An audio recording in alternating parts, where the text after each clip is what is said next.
Hi everyone, it's Heydi. Welcome to Home with Heydi. I'm so happy you're here. In this video, I am going to be showing you how to store children's clothing.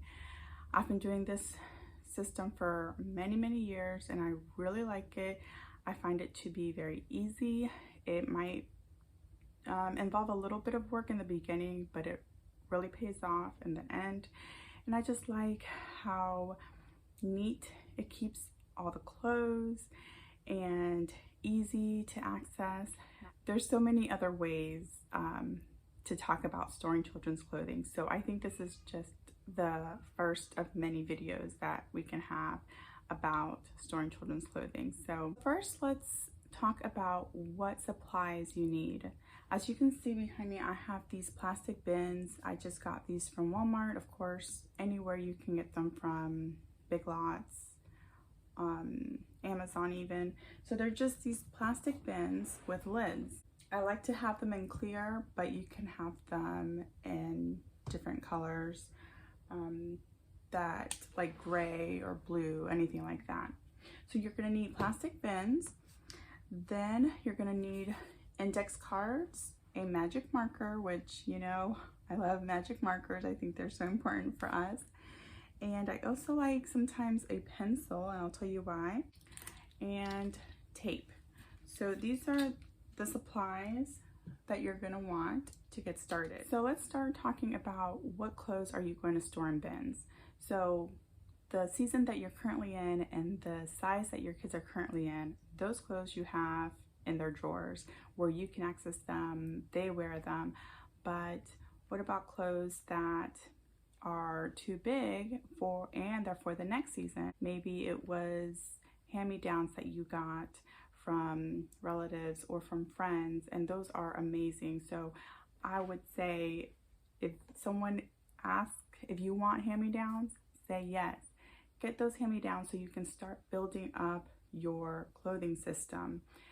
And so you're going to take those hand-me-downs, you're going to go through the bags of clothes, and you're going to make piles of the sizes, and whether it's hot summer clothes or cold winter clothes. So you're going to have your sizes and your seasons of clothing. And then that's going to be how you start your bins. Start putting your clothing in them.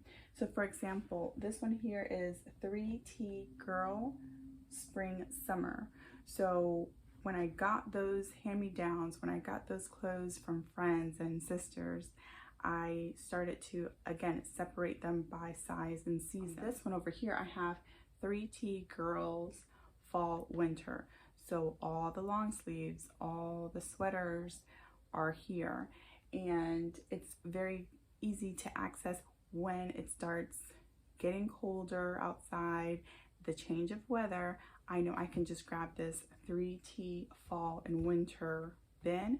And the index cards and the magic marker is to be used to write spring, summer, the season, cold, winter, and then the size, 2T, 3T. When they get a little bit older, you can write a combination, maybe size 6 and 7, fall, size 7 and 8. So you can combine it. I like using a black magic marker because you can see it from a little bit of far away. You can write it bigger obviously, but you can see it. I also like putting the index cards, and so then I'll tape the index cards with a little bit of tape on the ends, and I like to do that on both sides. Sometimes I will even tape it on the sides so that if it's stored in a different position, it's already there and easy to see. Now these bins can be stored in your closet, they can be stored in the attic, they can be stored in the garage. They're just so easy to move. I like them so much better than like trash bags, whether they be black or white. When you have trash bags, it's just they're not as organized. Yes, you can have a bag with just 2T winter clothes, but I did that for years, and I will say having it in the bins just make the clothes so much more accessible. You tend to not forget about them when they're in trash bags. It's almost like you forget about them and you just don't want to deal with digging through them. You forgot what's in there. You don't want to deal with what's in there. So this makes it just so much more inviting to go through it. And I recommend only storing clean clothes in here. So if you're, you have your children that are close in age and you're storing it for your next child, go through the clothes, make sure you wash what needs to be washed. Anything that is stained, you want to get those stains out so they don't sit there for a long time. If it's hand-me-downs that you receive from friends or family, if you know those are clean clothes, like someone got the clothes out of their storage to hand it to you, I wouldn't wash it. I would just put it in storage. But if someone just went through their kids' drawers and gave you clothes, some of those clothes might be dirty, so I would wash them, just make sure they're clean. And once the clothes are ready to be used, I would wash them before using them. As you can see this video, there's a lot to this. I thought, oh, let me just start this quick little video, but there's a lot to it. It's pretty simple, but there are steps that I feel like I'm so used to it, so forgive me if it's a lot of talking and it's quick.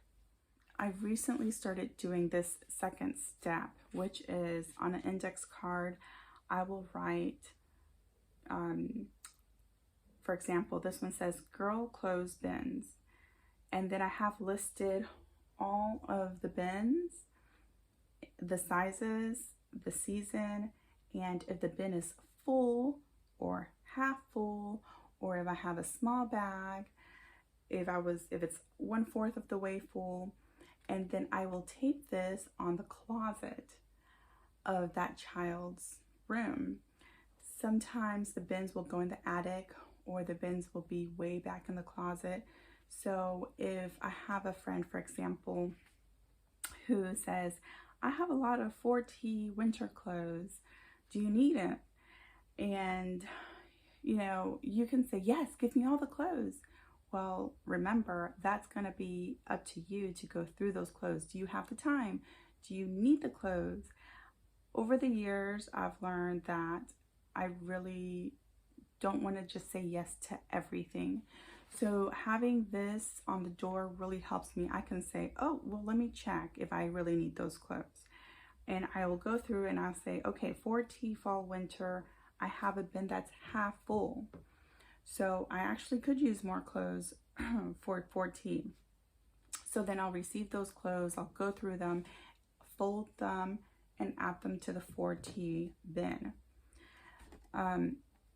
This really helps you to not, again, have an overflow of clothes. Every article of clothes that you have in your home, you're going to be responsible for. Yes, they're your children's, but ultimately you as the mom, you're going to oversee it all. You're going to wash it all. You're going to make sure they go where they belong. So it really helps me to know, okay, for whatever size, I don't need to have 3 bins of 4T clothes. All I need is 1 bin. It's just 1 child. And as you can see, this is all for 1 child. So clothes does add up. I think that is all for this video. I just want to kind of dive into storing kids' clothing. And like I said, I'm going to have more videos to kind of go maybe more in depth. If you have any questions, you can put below. Hopefully this made sense. And yeah, let me know if you have any questions on storing kids' clothing. I hope that you are encouraged to serve your home and your family well. And I'll see you in my next video. Bye.